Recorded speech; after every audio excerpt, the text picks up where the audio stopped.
Hello mga kabibig! Welcome back sa ating bagong YouTube channel. Ito ang pinakamaingay ng YouTuber sa lahat ng YouTube. Boom, boom, boom. Ako si Kabibig, maglabag-labag ka with evidence. So ano na? Claire Castro. Ang sakit naman ng sinabi ni VP Sara para sa'yo. Tinawag kang basura. Garbage in, garbage out. Nako po, Claire Castro, ang sakit. Kung akala mo si VP Sara, hindi ka papatulan, day. Iba ang taga Bisaya, day. Iba ang taga Davao, day. Kung mahilig ka sa bardagulan, day, ay i-times 2, i-times 3 mo si BP Sara, day. Bardagulan kung bardagulan, mapapahiya ka talaga, day. Knowing VP Sara, na maraming bala at alas ito para sa'yo. Naku, bahala, day. Baka maglabas yan si VP Sara na isang alas na laban sa iyo hindi ka na makapagsalita. Baka manganga ka lang dyan, di ba? So ito kasi si Castro Kabibig. Nagsalita, sinagot. Ito kasi Castro Kabibig. Sobrang Sobrang may pagka madaldal. Hindi daw tayo mag-expect ng very nice words from the Vice President. Sabi ni Castro we cannot expect any nice words from the Vice President in favors of the President and the present administration. Natural, si BP Sara hindi naman bobo. Hindi naman tanga si BP Sara. So gusto niyo si BP Sara i-love si BBM, hangaan si BBM. Ano akala? Hindi naman bayaran si BP Sara. Hindi naman dependent si BP Sara kay BBM. Hindi katulad niyo, di ba? Hindi katulad ni Castro na, of course, binayaran ka ni BBM para magsalita dyan. Tinawag ka nga ng the dog is barking. She will always use that excuse or defense of pamumulitika without really answering or responding directly to the issues. Yung palagi yung sinasabi na 125 million na issue ni VP Sara, meron ng impeachment. Doon na sasagot si VP Sara. Anong gusto nyo? Sasagot si VP Sara in front of the media? Interview? Parang walang pinag-aralan si VP Sara kung ganun man. Palagi yung sinasabi, VP Sara, sagutin mo yung 125 million. Sasagutin na nga ni VP Sara sa impeachment. Maghintay kayo. Huwag kayo masyadong atat. Kung sasagot si VP Sara, tapos malaman natin mali-mali pala, sino bang nag-release ng 125 million, di ba? Office of the President? Yun nga.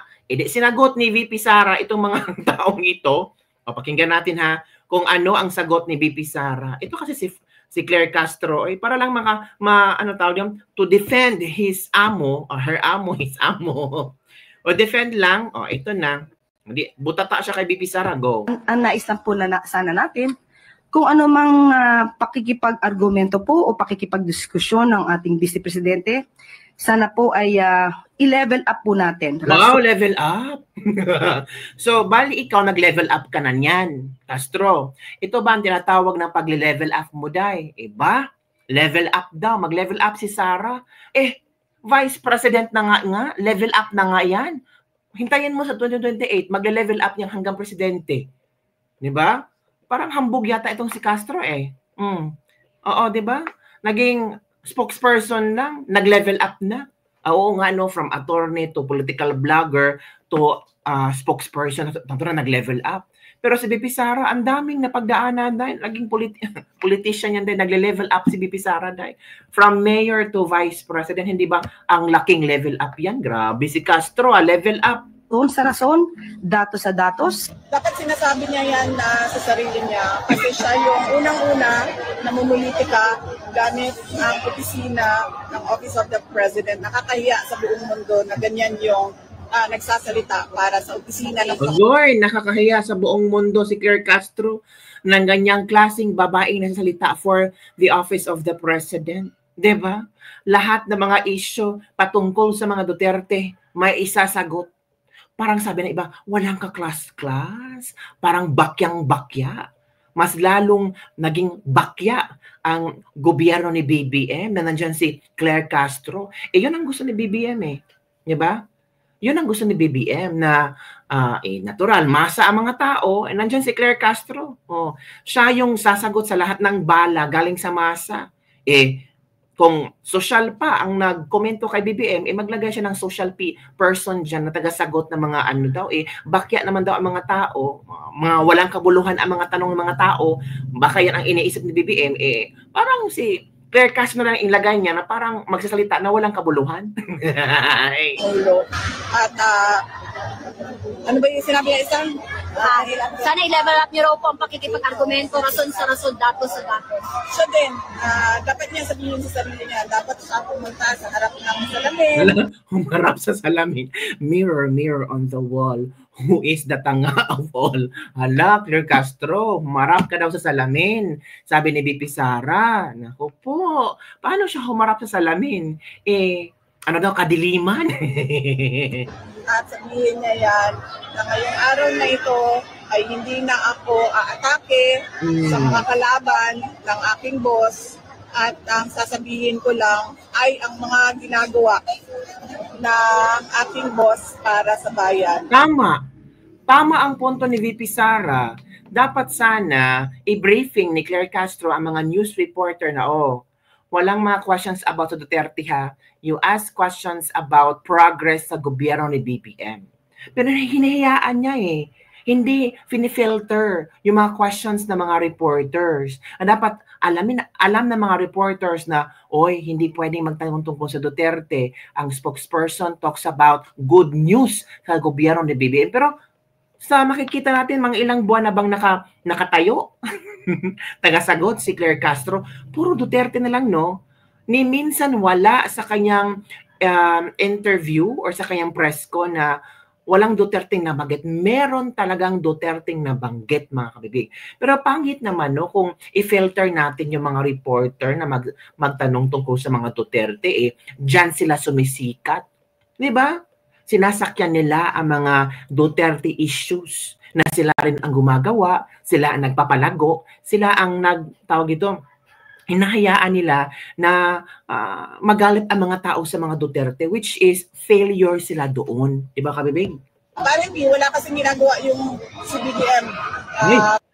In fairness, hindi na tinawag niyang presidente si BBM. Tinawag niyang BBM. So, mula ngayon, tatawagin na nating BBM. Hindi na PBBM. Hindi na President Bongbong Marcos. Hindi, BBM. Si BP Sara nga, tinawag na niyang BBM.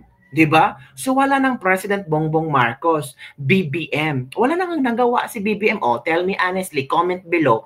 May nagawa ba si BBM? Can you enumerate kung ano ang nagawa ni BBM? Sabi ng iba, yung 20 pesos na kilo na bigas. Kumusta na? Na-stop nga Pina-stop nga nila Kasi baka sabihin daw ayuda. Natural, ayuda naman yun. VP Sara, laban lang. Para sa ating bayan, kaya wala din masabi yung tagapagsalita. So sabi ko nga, garbage in, garbage out. Garbage in, garbage out. Agoy, ang sakit naman yan, VP Sara. Garbage in, garbage out. Agoy. Sinong basura? Anong basura? Saan galing ang basura? Nako, sinagot ka na, Attorney Claire Castro ni VP Inday Sara, and VP Inday is right. The role of a spokesperson in Malacanang is important, and you should think that your actions impact how the people view the country. Tama. Sabi ng iba, bumaba daw ang ratings ni BBM dahil kay Castro. Huwag yun namang i-blame si Madam Castro. Grabe yung mga tao nun, biniblame si Madam Castro. Nako po, garbage in, garbage out. Sino ba ang garbage? Nako. True si Claire naman, di tugma sa pangalan mo, Claire. Dapat blurred na lang, di kaya ang labo mo talaga, Claire. Diba, ito pang ang syakit naman, Auntie Claire, basura ka pala. I love you, VP Inday. Iba ang atake ni VP Inday ngayon na wala siyang pakialam kung sino masaktan. Basta si VP na musukol bullseye ang kontra. Ano na, Auntie Claire? Garbage in, garbage out. Kung anong lumabas sa bibig mo, basura. Ang nilabas sa bibig, basura. Kinain mo, basura din. Akala nyo mauna among Inday sa Davao, savage na savage, isang malaking sampal kay Claire at saka Nakuyapan na si Claire ka uwaw. Hala ka. Diba? Sabog na sabog si Claire. Ano na Auntie Claire? Sabog na sabog si Auntie Claire. Lata niya sira na. Abangan naman ni Claire na mapipikon about garbage. Garbage in, garbage out. Tama dyan ka in dahil description mo kay Auntie Claire. Savage from the best president of the Philippines, Inday Sara. Tagam si Claire na pahiya. Totoo yung sinabi ni VP, hindi yan nangunguna ng away. Kasi nung 2002, nung siya ay nangampanya, talagang wala kang marinig ng salita siya sa kanyang kalaban. Siyempre, inunahan siya, gumanti lang. Tama naman, di ba? Ginantihan lang ni VP Sara yung pumirma sa impeachment. Ay, nako mga kabibig. So, yun po ang ating latest lebak-lebak for today. Nako, matataranta na naman si Claire. Baka bukas magpa-press con to or sa Lunes magpa-press con. At sasagutin niya na basura tungkol sa basura siya. Garbage in, garbage out. Ang sakit naman nung basura ka. No? Spokesperson, dapat alam mo kung anong trabaho mo. Hindi puro paninira. Hindi puro mga Duterte. Sumikat lang si Claire dahil sa kanyang bardagulang style laban sa mga Duterte. Pero in fairness naman, yung mga sinasabi niya, walang laman. Sabi ng isang netizen. So yun lang kabibig ang ating latest lebak-lebak for the day. Don't forget to like, subscribe, and share this video para sa mga latest trending news nating pag-usap-usapan. Ako, iba talaga, no? Iba ang sabi ni BP sa grabe. As in, ay nako. Diba? Dapat sabihin niya sarili niya, dapat siya pumunta sa harap ng salamin at sabihin niya yan na ngayong araw na ito hindi na ako aatake sa mga kalaban ng aking boss at sabihin ko lang ang mga ginagawa ng aking boss para sa bayan. Tama naman. Apparently, wala kasing ginawa yung BBM para sa ating bayan kaya wala ding masabi yung tagapagsalita. Sabi ko nga, garbage in, garbage out. Agoy ang sakit. Yun lang kabibig. Don't forget to like, subscribe, and share this video. Tama ba itong pagpuna ni VP Sara laban kay Claire Castro? Garbage in, garbage out. Garbage out, garbage in. Bye everyone. See you next time.